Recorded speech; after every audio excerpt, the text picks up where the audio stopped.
ആസ്വദിക്കുകയും വേദന സന്തോഷങ്ങളും ബഹുമാനിക്കുകയും യോർദാൻ നദിയെ താല്പര്യത്തോടുകൂടെ പ്രതീക്ഷിക്കുകയും കുരിശുമരത്തിന്മേൽ ആഘോഷിക്കുകയും സൃഷ്ടികളുടെ ജീവനും രക്ഷയ്ക്കും വേണ്ടി സ്വയം ബലിയായി തീരുകയും സ്വബലിയാൽ ശലയാദികൾക്കും പാപപരിഹാരം നൽകുകയും മരണത്താൽ സകല കുടുംബങ്ങളെയും വംശങ്ങളെയും ജീവിപ്പിക്കുകയും ചെയ്ത സ്വർഗീയ കുഞ്ഞാട് നീയാകുന്നു.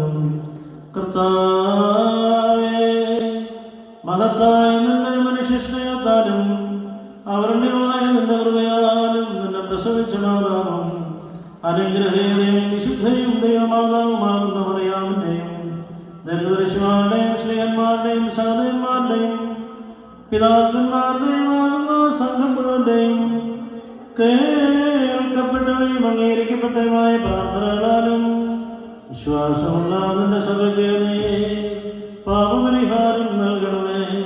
വിശേഷ ജ്ഞാനമുള്ള നിന്റെ ഇടവയെ അനുഗ്രഹിക്കണമേ. ദുഃഖാർത്ഥമായ നിന്റെ ആട്ടിൻകൂട്ടത്തെ സംരക്ഷിക്കണമേ. ആചാര്യത്വപരമായ വാശത്തെ വിശുദ്ധിയിൽ പ്രതിഷ്ഠിക്കണമേ. സൃഷ്ടിയിൽ നിന്റെ ശാന്തി വസിപ്പിക്കണമേ. ലോകത്തിൽ സമാധാനം വാഴുവാനിടയാകണമേ. രോഗികളെ സുഖപ്പെടുത്തണമേ. ക്ലേശിതരെ ആശ്വസിപ്പിക്കണമേ.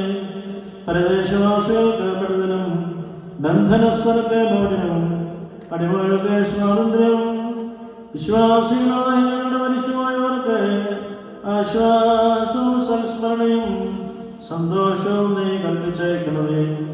കർത്താവേ, ഭാവിയെങ്കിലും നിന്റെ ദാസനായ നീ ഫലമേൽപ്പിച്ച ആചാര്യ ശുശ്രൂഷ യഥാർത്ഥ ആചാര്യന്മാർക്ക് ചേർന്ന വിധം നിർവഹിക്കുവാനിടയാകണമേ. ഞാൻ യോഗ്യനായിരിക്കെ കൃപയോടെ നീ എന്നെ ഫലമേൽപ്പിച്ചായി കാലത്ത് നീ തന്നെ എന്നിൽ കൂടെ ഫലവത്താക്കണമേ. വിശ്വസ്തരും ജ്ഞാനികളുമായ ഭവനവിചാരന്മാരുടെ കൂട്ടത്തിൽ നിന്നിൽ നിന്നുള്ള പ്രതിഫലം സ്വീകരിപ്പാൻ കൃപയാൽ ഞാൻ യോഗ്യനായി തീരണമേ. എന്നാൽ നീ ഉത്തമനും ദാനങ്ങളിൽ സമർത്ഥനമാകുന്നുവല്ലോ. നിന്റെ ദാനങ്ങൾ ധാരാളവുമാകുന്നു.